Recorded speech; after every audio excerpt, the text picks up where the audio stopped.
Hi, I'm Abhay Talreja. अबे अब बंद कराओ बे इसको.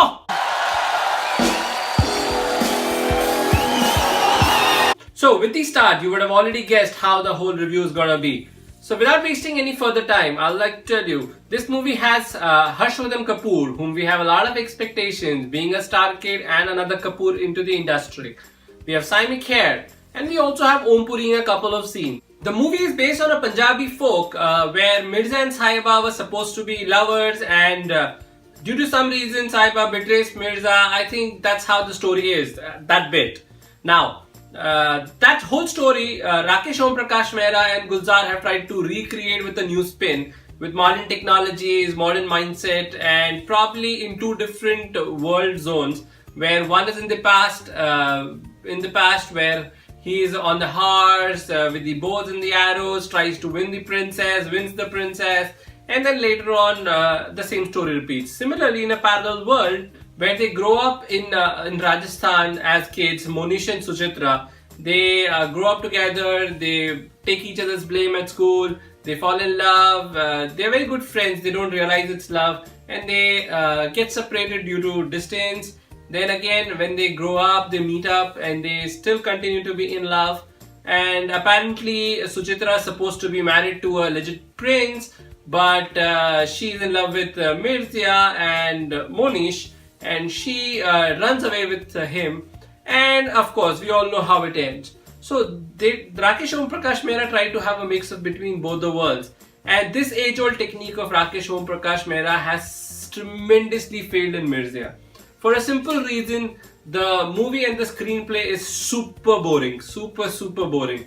I think even my yawn would have yawned once while watching the movie. From the story perspective, there was hardly anything new. We all knew how Mirzya and Sahiba are, at least for the ones who already know about it.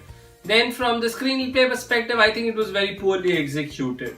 From acting perspective, Harshvardhan tried to do a lot of acting, especially with his eyes and his expressions, but I did not see. I have seen him giving interviews, and I think he's superb while talking. He has a great sense of mind, a great sense of filmography.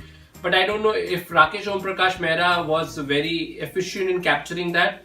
I'm expecting a bigger hit from him again, just like Ranbir Kapoor. He's gonna repeat that. Saiyami Kher, again, from acting perspective, I think she has a long way to go.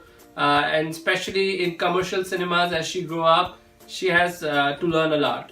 And from the dialogues perspective, I believe there were hardly any dialogues that you will take home. There were no punches. There would be hardly anything that you'll remember from this movie, I would say, except for Dilair Mehndi saying "Hey Mirzya." In fact, 3 or 4 times during the movie, he'll scare you about it. And as we know, there was nothing new to be done in this movie. This was pretty much the Romeo and Juliet, the Desi version. Sanjay Leela Bhansali very well captured it previously, but I think Rakeysh Mehra was not able to capture at least the commercial audience. So from the rating perspective, I have spoken so much. It is very fair that this movie is definitely a tutty. So I would not recommend you to watch.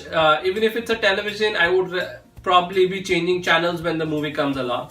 So from the business perspective, I think this movie should not go more than 15 to 20 crores for a simple reason, because we have two good movies playing around. MS Dhoni, which is stronger than Mirzya even in the second week, and of course Prabhu Deva and Sonu Sood starrer Tutak Tutiya. So this was me, Abhay Talreja from Cool Movie Bites.